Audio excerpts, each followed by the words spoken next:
அஸ்ஸலாமு அலைக்கும் வரஹ்மத்துல்லாஹி வபரகாத்துஹு.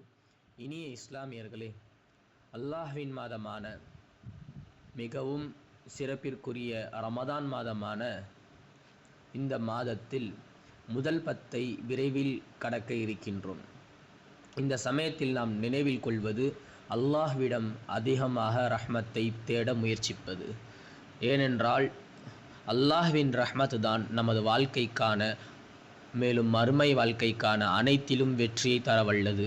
அப்படிப்பட்ட ரஹ்மத்தை பற்றி அல்லாஹ் தாலா தனது திருமறையில் கூறுகின்றான், வரஹ்மதி வசியத் குல்ல ஷைஇன், அனைத்து பொருட்களையும் என்னுடைய ரஹ்மத் என்பது சூழ்ந்துள்ளது என்பதாக. ஆக நாம் பாவங்கள் மன்னிக்கப்பட வேண்டும் என்றால் அல்லாஹ்வின் ரஹ்மத் தேவை.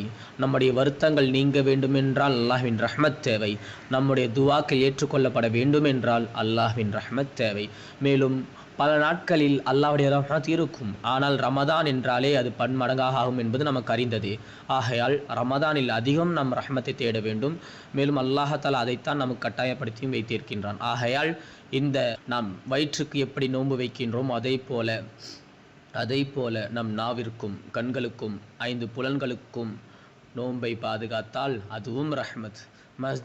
மஸ்ஜிதில் நிற்பதும் ரஹ்மத், குர்ஆன் ஓதுவதும் ரஹ்மத், நமது பெற்றோர்களை கவனிப்பதும் ரஹ்மத், கஷ்டப்படுபவருக்கு உதவுவதும் ரஹ்மத். ஆகையால் ரமதான் என்றாலே ரஹ்மத்தை தேடும் என்ற மாதம் என்பதாக கூட நாம் சொல்லலாம்.